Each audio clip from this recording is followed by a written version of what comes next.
BBC, inspiring Uganda.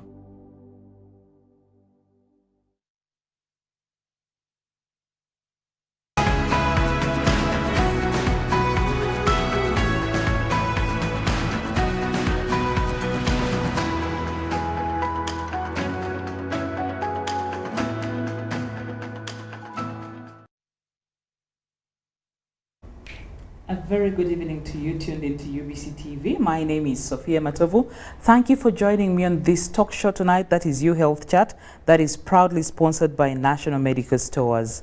Last week, we did talk about chronic fatigue, and as we were winding up the show, I remember I did promise you that Dr.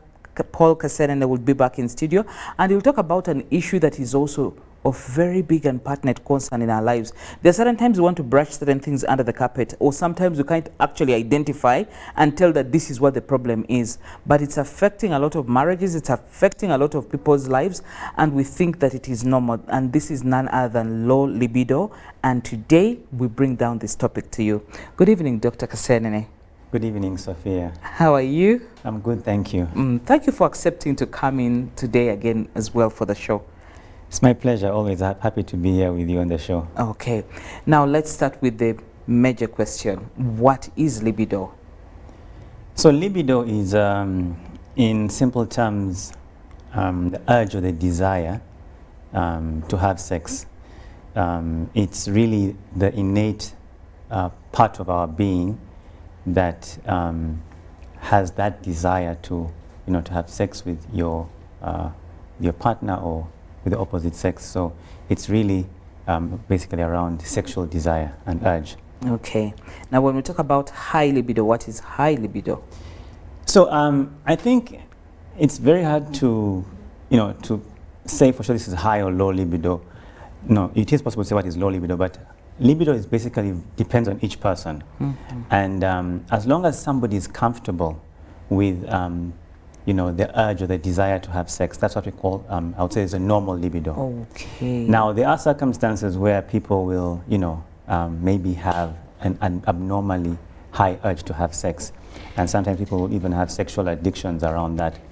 But the definition of normal libido is, I would say, is dependent from person to person.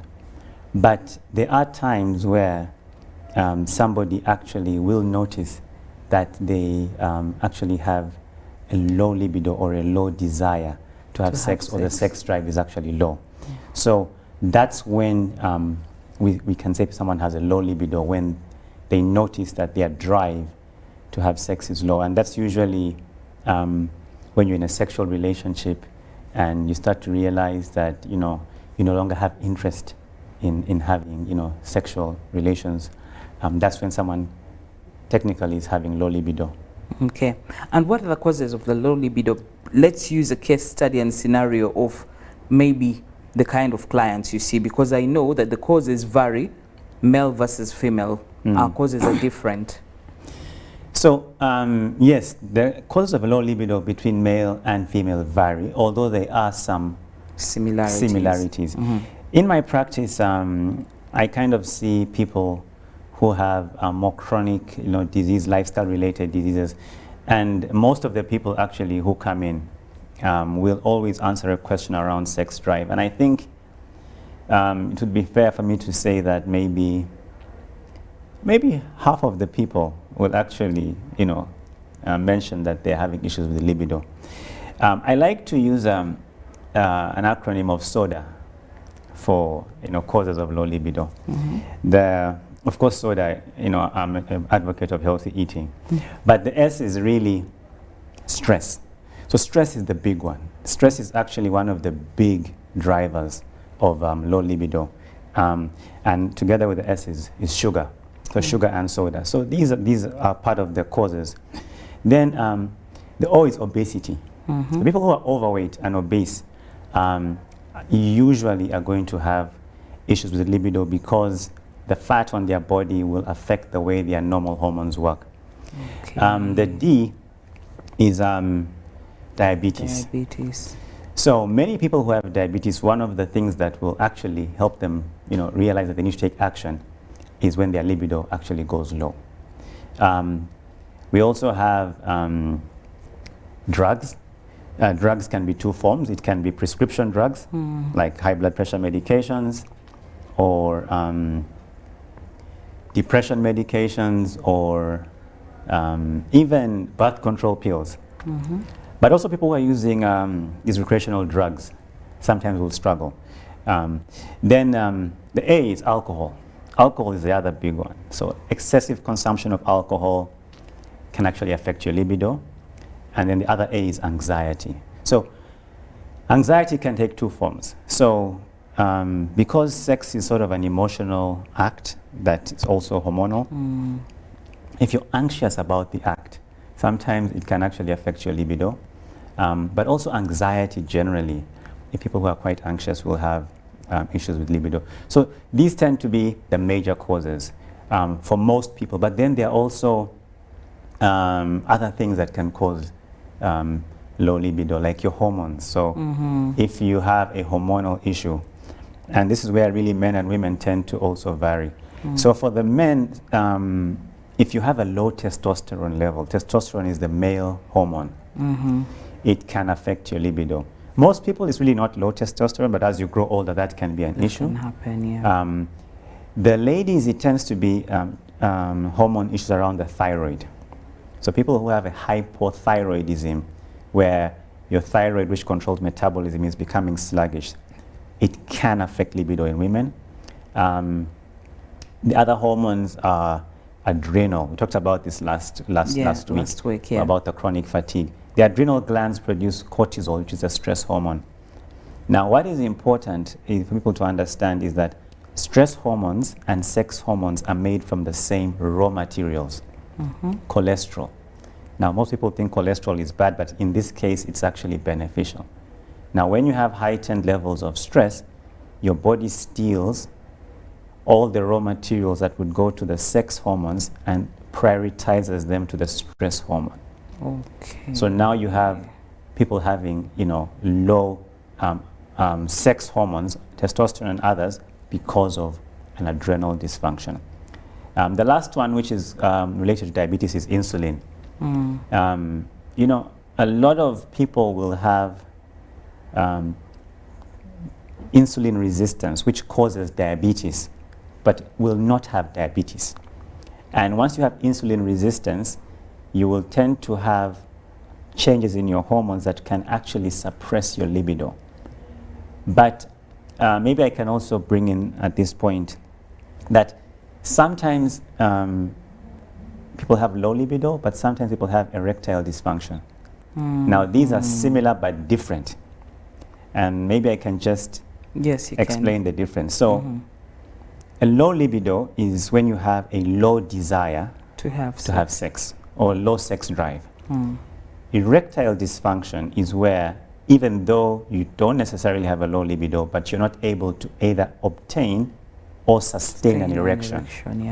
Now, with low libido, it tends to be more of the hormones, okay? But with erectile dysfunction, it tends to be the circulation, because the penis, this is now for men, needs blood to flow into the penile tissue for you to be able to have an erection. Now, insulin resistance drives a process that converts sugar into fat and unhealthy cholesterols. And these also can affect the blood vessels in the penis, in the penile region, and can eventually lead to a situation where you're not able to have enough blood flow to the penis. So insulin resistance is another big thing. Now, how do you know you have insulin resistance? Is usually you're starting to gain weight easily, especially around the belly. You're starting to crave sugars. And if you miss meals, you start to feel like you're weak. But of course, you can test this. So generally, yes, these are the causes of low libido. I like the SODA acronym. Sometimes you can have chronic health conditions that can lead to a low libido. Chronic fatigue is one of them. The cancers. Cancers is one of them. But the big one that I find is people who have digestive health issues. Okay. Now, if someone has gas and bloating and heartburn and constipation, they tend to have inflammation in their gut. And this causes changes in the gut that eventually trigger our immune system to wake up, and it then leads to hormonal changes that can cause low libido. So if you have gas and bloating, and you also have fatigue and maybe headaches and poor sleep and low libido, usually the problem is starting in your digestive system. So there are a wide range of things that can actually cause libido. But what I have found is the big part of them are related so much to our lifestyle, our emotions, and our hormones. Those are the three areas where we tend to see a lot of low libido coming up. Now, of the both sexes, who normally prefers the sex most? Well, I don't know if that's a medical question, but I mean, from my experience, I think that it really depends on different factors. But usually you find that the desire to have sex is usually higher in male than female. And that's sort of sometimes normal, but sometimes you can find that the other partner may feel pressurized to, try and keep up with the libido of their other partner. Okay. And that can have emotional, psychosocial effects that can eventually then lead to people, having a low libido. By the way, a lot of low libido sometimes comes from the fact that you're not sure whether you can keep up or cope or please your other partner, and sometimes it can actually be an issue. But sexual desire can vary. Sometimes you will find that the lady will have, a higher sex drive than the man. But sometimes it seems to be like the man has more of a higher sex drive in general. So how do you manage? Or no, like let's assume in terms of percentages, how bad is this condition? Because I believe at a certain point it ceases to be low libido and can get way out of hand into something else altogether. It can become, like a condition that really requires a lot of attention. So Sophie, in all honesty, low libido is a very, very common thing. Very, very common.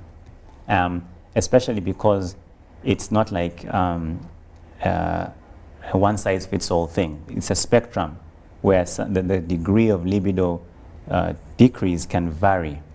Now, in my practice, like I said, maybe because I'm a medical doctor, maybe because people are coming to see you for help, like I said, we find about 5 out of 10 people are going to be concerned about their sex drive. Now, sometimes people are not at a point where they're not able to have a sexual relation or they're having struggles with erectile dysfunction, but they are concerned that their sex drive or their urge to have sex is no longer the same way it was. And sometimes they are concerned that they're no longer able to satisfy the sexual desire of their partner. So many people are in this spectrum where they actually are not necessarily having a very serious issue, but they are struggling. And I would say it depends with age. So up to age 30, you don't see this much. But once someone passes the age of 40, then you start seeing this. After 50, it becomes a very significant concern. So it's important for people who are maybe listening and who are out there to understand that if you notice a decrease in your sex drive, it's time to try and do something about it, because you can do something about it. At what point does it become an arousal disorder? So arousal is sort of different from libido in the sense that arousal means, do I have the capacity to have the desire to have sex once I am aroused, once I have the stimuli? Okay? So there are different things that will arouse us. Now, some people will be excessively aroused by things, and that can also be a disorder, or some people will just not have the ability to be aroused. So I think it really becomes a disorder when it starts to affect the way your normal life is.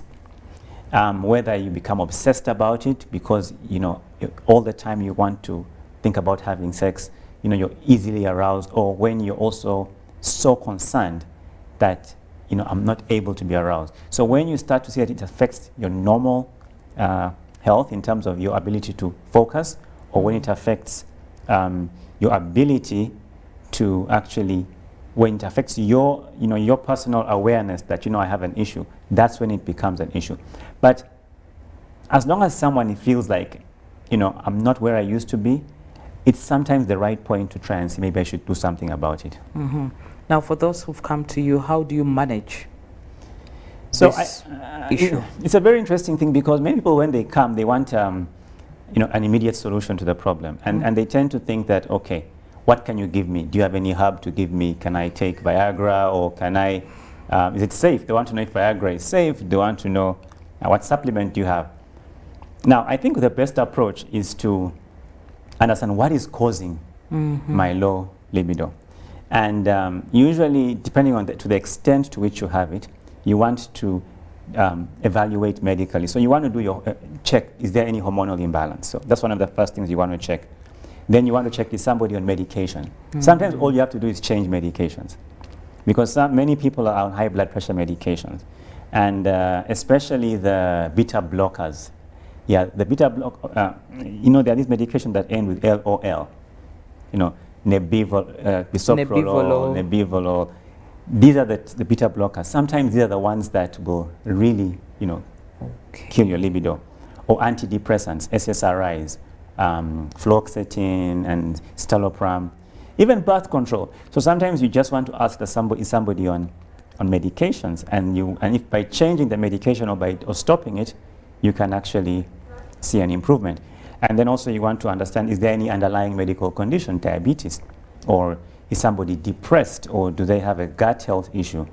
And even ladies, for example, ladies who will have some hormonal issues, maybe like fibroids or endometriosis, can also have an issue, because this is not an issue only for men. It's also so for men. So I think the first step is to just kind of make this evaluation and explain to the person that maybe there is something that we can actually identify as a cause. But then usually you want to dive into lifestyle. And the 5 things. First, somebody needs to lose weight, especially if someone has a big belly.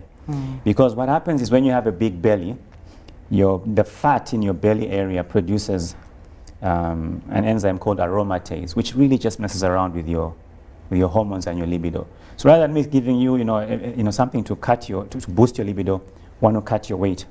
But of course, you always can give something, and I will mention what you can do in the short term. But you want to reduce weight, and you want to get rid of the belly, and it's possible. Then you want to get people active, exercising. Sedentarism is very, one of the drivers or risk factors for low libido. In fact, exercise seems to be one of the fastest ways you can actually improve your libido. Getting enough sleep. People need to get enough sleep.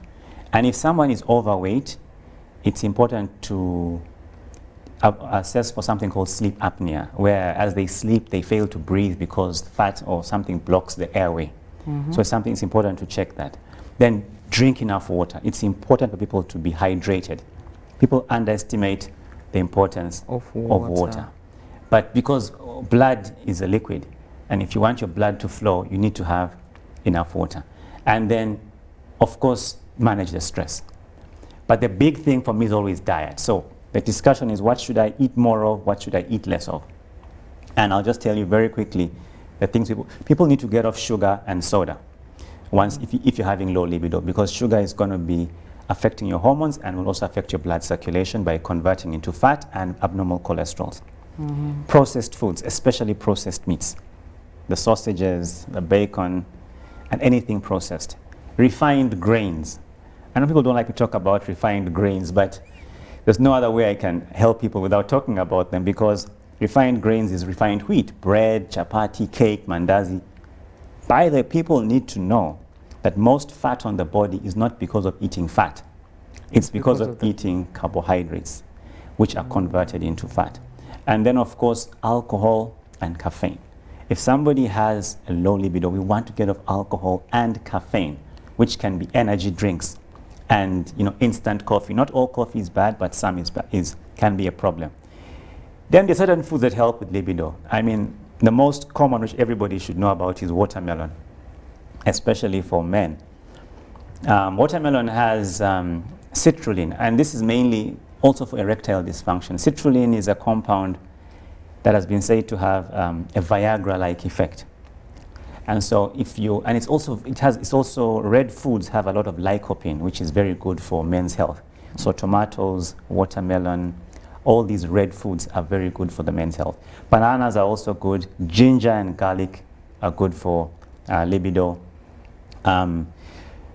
Nuts, almonds and cashews, avocados are good. Eggs, protein is sometimes good. And eggs have been, some of those have been shown. But then there are these interesting food groups or compounds or substances that have an amazing capacity to improve libido. And these are the ones most people like to hear about. The ones that have helped both men and women, the first is maca root. Maca is a root that probably looks like, not cassava, but it's basically a root called maca, M-A-C-A. Very popular in Asia and South America. And people should know about it. Maca root, ginseng, and ginkgo biloba. These are very good for both men and women. Now, there are also other herbs. The first is mondia, huitei, also known as mulondo. This is very, very good for libido and erectile dysfunction. Okay. There is an African bark. It's called, I think, yohimbin. And then one of the things that I like, because most people never forget this, is a herb called honey goat weed. So honey goat weed is a weed that it was discovered because when goats ate this weed, they seemed to get aroused. So if you know the foods that are good for you and what is bad for you, and then work on your lifestyle, most of the time you're going to have an improvement in your libido. But if that doesn't work, then you can, go further and understand what other things can you do. So there are certain nutrients that are very good for male health. Now for the men, zinc, selenium. Now zinc and selenium are found in pumpkin seeds, in avocado, in beans. So zinc and selenium are very, very important for male health. And then for ladies, sometimes iron. Sometimes if you have a low iron, if you're anemic, it can also affect you. Sometimes people will need to, in rare cases, I mean, I haven't seen so much of that, but in some cases you need to check to replace your hormones. You need to do hormonal balancing. Now this needs to be done with a doctor. You maybe need to do testosterone replacement or estrogen replacement, but that tends to be more in people who are elderly. Not elderly, but those who are sort of getting into menopause. Because once you get into menopause, you get kind of more vaginal dryness and less desire. So sometimes an estrogen replacement. So what I tell my clients is that this is something that can be managed, and usually lifestyle is where you want to start after ascertaining that there is no medical condition or medication. And once you address this, many people in a short time will see a significant improvement in their libido or an erectile function. Now talking about the foods you have broken down and some of the plants you have also broken down that people can use, how often should it be? Because like there's this excitement of, you've seen even people run very fast to want to get the herbals of like you can get an erection as fast as possible, or this, the other. How often should somebody be able to take this kind of drugs? Because I'm sure they're curious to know. Or this kind of foods, do they become part of their regular routine? And how soon does one see results? Okay, so because the issue of libido and sex drive and erectile function for men and also for women is one that is very sensitive. So people usually want to have quick results because it has real life impacts immediately in your bedroom, in your marital life. So what I recommend is people should combine a lifestyle approach with using some of these herbs in the short term. So because many of these herbs are very powerful, you actually need to have somebody who knows how to prepare them to guide you, because things like mulondo, sometimes you take it and the effect is so strong that it can actually affect your blood pressure, it can give you erections that are so painful. So these things can be used daily if they're in the right dosage. And I would encourage those who are familiar with these herbs to actually prepare them if they know how to, but if not, they are already available preparations that you can use. Some of them come as nutritional supplements. That's what I tend to prefer, because they are nutritional supplements that will enhance male function. And they will already have these ingredients, you know, the lycopene, the maca, the ginseng, the honey goatweed.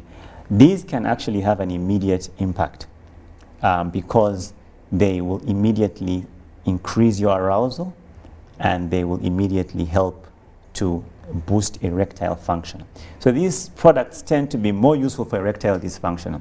Libido needs to be addressed in a more robust way. So my advice is, in the short term, use these, but never see these things as a long-term solution, because then it's like you're just using them as an alternative to medication. So you get a nice product that is natural, that will help boost your libido or your sex drive, and then you start working on your lifestyle. So you can use them in combination. There are so many products out there on the market, and even when you're walking on the streets, you know, you have people selling, you know, the mlondo on the street there. So it's sometimes not very easy to, you know, give advice of how to prepare it, but they are very useful, and people should not be shy to use them because they can help you, but they shouldn't also see them as a long-term. Then demystify. I've seen others use the coffee beans, and they also think they give them that energy. So one of the things people do use is stimulants, okay?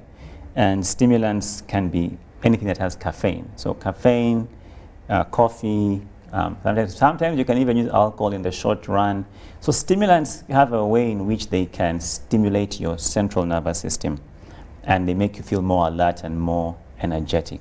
So in smaller doses, they can enhance or stimulate your nervous system, which can kind of make you feel, you know, improve your sex drive or improve even your erectile function. But they are not the best solution, because they are actually not solving the problem, and stimulants give you a false sense of energy or a false sense of, you know, good feeling. And so actually for me, I find that if you use them continuously, then you'll have the reverse effect. So first you will have the effect of, you know, maybe feeling like they give you energy, but eventually they will depress your libido. So there's so much stuff out there, and people are looking for quick solutions, and they want to feel better. But I would really discourage people from using the stimulants. You know, some people are even using drugs and things. These actually have a long-term negative effect. Okay. Okay, at this particular time, I'd like us to take a very short break, and when we do get back, we'll still continue with our topic of discussion, and the show is proudly sponsored by National Medical Stores.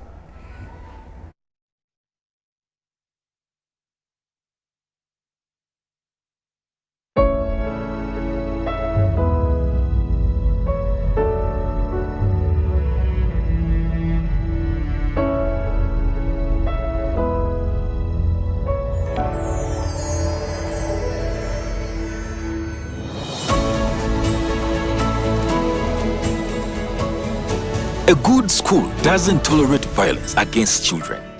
Because a good school equals a better life. Raising voices. Welcome to the Living Room Stadium. It's the FIFA World Cup. The match is about to start. Food and drink ready. There's no space left for anyone. Come on, get your lucky chair. Take your usual spot. Even the puppy has one. It's preparation time. You can feel the tension in the air. And do you have everything you need to believe?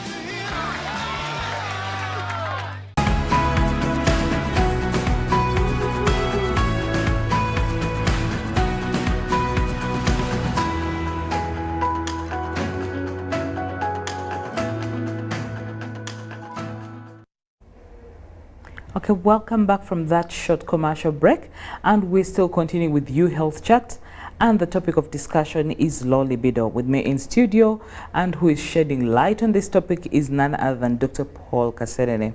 So doctor, before we went for the break, we were still talking a little bit about it, and of course psychological causes are also some of the major issues, but like we say, some people would opt for either that, but there are others who've opted to going medicine or the actual doctor way and with prescription drugs to help them boost it. Talk about it. So, you know, depending on the cause of your sexual dysfunction, whether it's a low libido or erectile dysfunction, sometimes you can go to a doctor and they can try and improve this. Because the whole point is you want to improve your libido or your erectile function. Now, when it comes to libido, it's sort of usually about trying to optimize hormones. So you will tend to find that people will check your testosterone levels, your thyroid levels, and they'll give you hormone replacement. Because by giving you certain hormones, you can actually improve libido, because libido is about hormones, but it's also about emotions. So sometimes if someone is very stressed or very anxious or is having a difficult time in a relationship, sometimes something to calm you down, something to help you relax, can actually also help. So sometimes people will get onto medications, prescription medications that will help you to relax, that will help you to improve your mood. Sometimes they'll give you antidepressants, or sometimes they'll give you like birth control or any kind of hormone. Now for erectile dysfunction, the more popular medications tend to be those that improve the blood circulation into the penis. So the most common is Viagra. And that is, I think it's sildenafil, that's the medical term. These medications work by, you know, relaxing your blood vessels and increasing the flow of blood. So you can actually have improvements in your libido and your erectile dysfunction, both as a man and a woman, by going to a doctor and getting some either hormonal, anxiety, or prescription medications. But these tend to be short-term solutions. And my philosophy is always, and in functional medicine, don't treat the symptom, treat the cause of the problem. So in the short term, I would say you could use these, but it's not the ideal long-term solution. In the long term, you want to understand what is driving this. And I have seen very many, especially the men, because for women sometimes you can't get away with low libido. It may be uncomfortable, but you can't get away with it. But for a man, it's sometimes much harder, because if you have a low libido, then you're not even going to have an erection. You're not going to be able to start the sexual process. So it will actually be evident that there's something wrong. For a woman, you can have very low libido, low interest, but still, have a sexual encounter. So for men, they tend to want to have a solution. And what I find is if the men start to exercise more and take steps to reduce their bellies, to drink less alcohol, to work on their lifestyle, you will actually have a quick, significant improvement in your libido. So yes, medications and pharmaceutical or medical solutions are there. You can get them through your obstetrician or a gynecologist if you're a lady, or maybe whether people go to a urologist. For a man, you can get solutions. But there are actually natural lifestyle solutions that you can actually take up. And on the issue of the hormone replacement that you were talking about, I also look at it like something that is short-term. For how long, is it supposed to be? Because even the whole process of starting it now, when the body gets used to the hormone that's introduced, then you're not going for hormone replacement anymore, then what? So you see, this is really maybe a discussion of the approach to health or the approach to wellness. Because once I discover that a client has hormonal dysfunction, maybe a low testosterone or low estrogen, or has low thyroxine, T3, T4, low thyroid hormones, the temptation is to replace them. Yes. Okay, because if I replace them and I give them to you, you will feel better because I have replaced what was deficient. But like you said, artificial hormonal replacement always comes with side effects, which sometimes are actually, worse than what you're trying to solve. There can be increased risk for high blood pressure. It can be increased risk for depression, for weight gain, for heart attacks, all kinds of things. That's why you have to be very careful when you do hormonal replacement, and it should always be done only by a qualified doctor who knows what they're doing. And there are many things you have to look into before you give hormonal replacement. What is someone's blood pressure? What is their mental health like? So these hormonal replacements are short-term solutions. But I think we need to start moving away from giving replacements, hormones and medications, to asking, how do I optimize hormones? Because if your hormones have been working well and now they are not, you need to understand, how do I optimize them?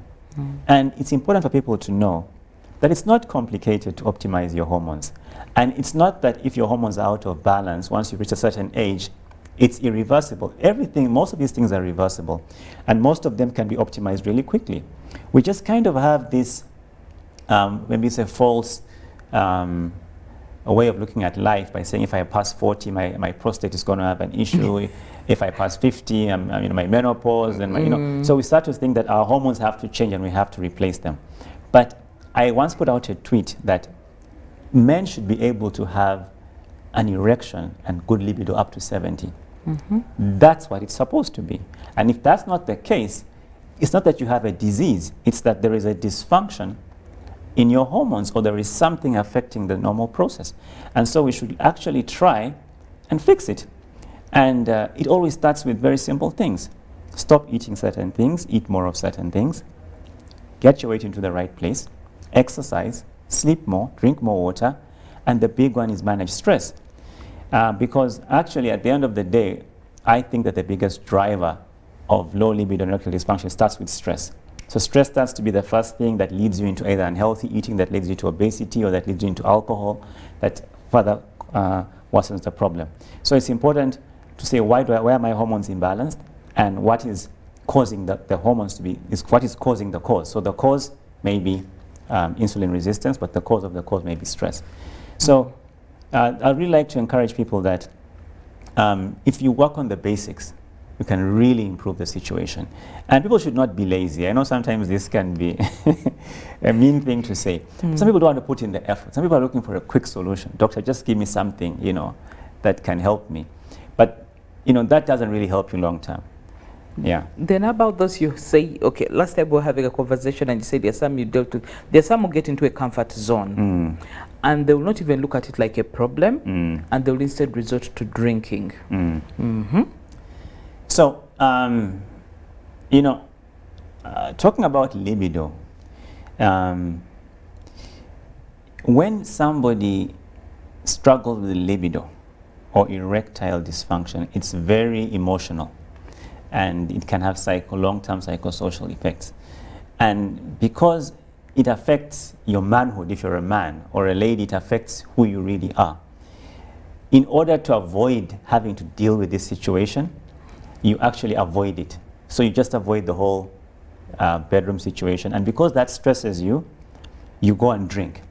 So sometimes we are running away from the problem, and we actually are looking for other ways to kind of forget that we have this issue. But there are people who, like you said, are just becoming comfortable that, my libido is low, and, I'll just live with it like that. And that is okay if you live alone. But if you're in a sexual relationship and you're having low libido, it's going to affect your partner. And that can have long-term consequences on your relationship, on your marriage, and many other things. So I think people should actually take heed and know that this is something you can deal with. And it's not very complicated. And there is no need to be embarrassed about it, because every male or female will have periods in their life when they'll have low libido. And most people will come out of it, but many struggle. And one of the things I also want to say is that it's very important to be supportive to your partner if they have low libido, because this can be have a cyclical effect where if I struggle to have an erection or I struggle to have libido and I'm going to be embarrassed about it, I'll be very anxious every time I'm trying to have a sexual encounter. And And that anxiety in its own right will make it harder, even harder. harder for me to be able to have an erection or to even to have a sexual relationship, which makes me more anxious, which makes, so you start a cyclical effect. So if you have a supportive partner who says it's okay, we can work through this and helps you, then you get better. And this is where I personally like to have these kinds of things like, you know, honey goatweed or murondo or ginseng or maca, because if I can help somebody, you know, improve their sexual performance, even if it's using these kinds of aids, it helps them feel relaxed that they can actually have a sexual encounter, which then will have a positive effect on them and give them and help them overcome the anxiety. So when you are in this period of low libido, it's okay to get help. It's okay to have something to help you, to support you, and that can actually help you to feel more confident and start now a positive cycle. But that's not the end. You don't just get comfortable now in my in whatever thing I'm using. You want to then still be able to get down to the basics. And I find that, you know, dietary changes are just amazing. Yeah. Then talk about pregnancy and breastfeeding mothers. There's also that stage when they have a lot of issues and some of them take quite time to recover and get back to normal. Yeah, because like you said, breastfeeding, pregnancy, a lot of hormonal changes. And so there'll be very low libido for, I don't want to say there'll be low libido, but there'll be a lower desire to have sex. Because at those times, sometimes your body is recovering if you've just had a baby. And so sometimes, you know, the decrease in sex drive is sometimes to allow your body to heal, because sex can result in a pregnancy, and sometimes your body wants to first recover from that. So when someone is breastfeeding, usually they won't have the same level of sex drive, I don't want to say libido, as when they are not breastfeeding, when they are pregnant as well. So these are situations where the sex drive will change normally. And this is a time where, you know, men have to be understanding, because sometimes this is where issues start to come in, because I have seen couples where the husband doesn't believe that, you know, the wife has a real issue. And for the men listening, I can tell you that ladies actually do struggle with low sex drive and low libido, to the point that even just a man touching you can be a turn-off. And it is, it's not that they don't want to have sex. It's that they actually are having changes in their body that are preventing them from wanting to have a sexual encounter. So these things are not always that someone doesn't want to have sex, because men always believe that, you know, ladies just don't want to have sex, or they, you know, they're depriving me. So when women are going through certain moments in their life, whether it's a period or a pregnancy or breastfeeding, or if in a stressful situation, they will have changes in their sexuality, which I would not necessarily want to call a low libido, because low libido is like you're actually not able, you have no desire, because you want to, but you're not able to. But in these circumstances, it's more like, it's not that they don't want to, but their body is not in the right place for it. Yeah. Then how should the ladies deal with that? Because, you know, certain times it's like a push-off for the men, and the men will get a plan B. Well, I think this is something where you need to understand your partner. It's not, when you have a lower sexual urge, it doesn't mean that you cannot have sex, or that if you have sex, something will happen to you. So sometimes you can actually take part in a sexual encounter even when you don't necessarily have a great drive for it. And so I think this is where it's important to have a good communication with your partner. Sometimes I do also accept that sometimes some partners take advantage of their sexuality, and so, oh, I'm breastfeeding, or I'm pregnant. And by the way, pregnancy is not a contraindication for sex. You can actually have sex all the way from conception up to delivery without having any major issue. So it's just important that we don't deprive the men from sex because of these kinds of things, because like you said, it can lead to other issues. But men should also try and understand that in those moments, the desire for sex may not necessarily be the same as it was when they're normal. So there has to be that balance between the both parties. Then what's your comment for those who are aging Because you see, some of them you'll say, like you said, you have other solutions and this that they can use. But there are certain times some people might get bored and tired with some of these things. You imagine somebody having to take Molondo constantly, you know. And then there are times some will resort to saying, okay, like maybe let me go for somebody who is younger. It will make me really feel like if I'm a man and I go for a lady who is younger, then maybe I'll be able to prove that I'm man enough and I'm not aging. How do they deal with that? So, sex drive has two major factors. One is the physical aspect, that my hormones work well, my desire works well, I'm able to have sex.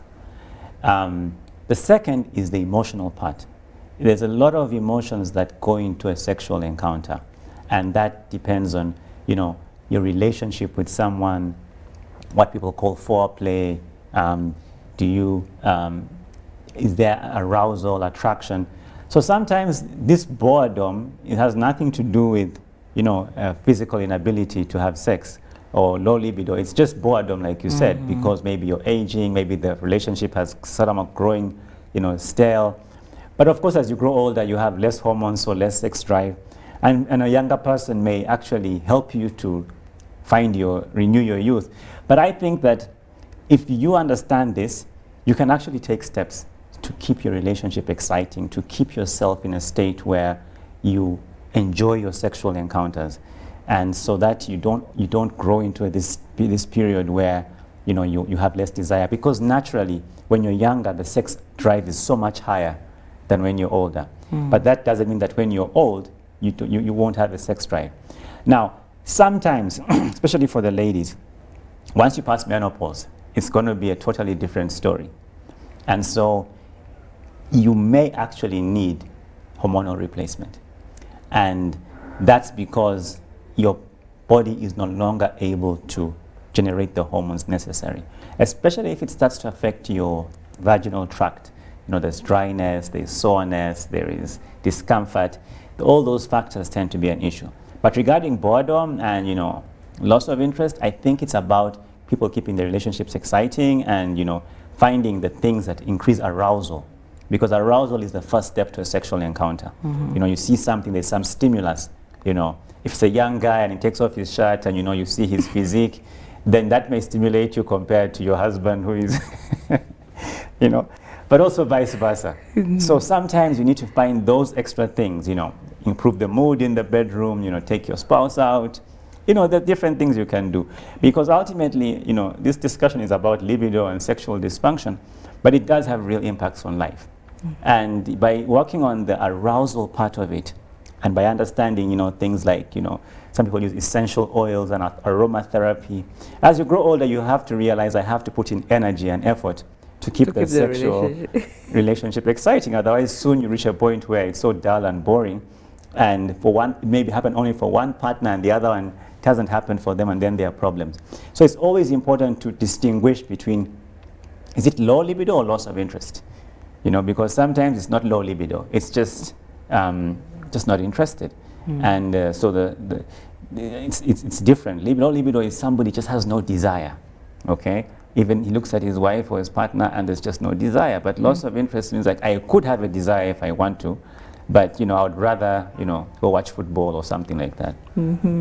Doctor, I'd like you to just use one sentence to crown it up on this topic of discussion. So I would say that sex is very important for life.